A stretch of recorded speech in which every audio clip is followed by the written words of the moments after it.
Lens contamination affects cutting results. How to replace the protective lens cover of the laser source. Open the cover of the cutting hand. Next, open the hatch and remove the protective lens.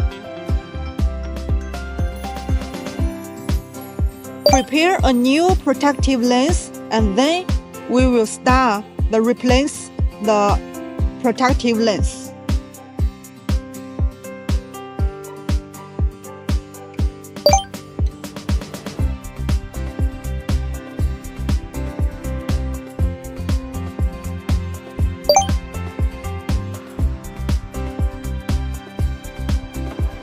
Okay, now everything is finished. Good.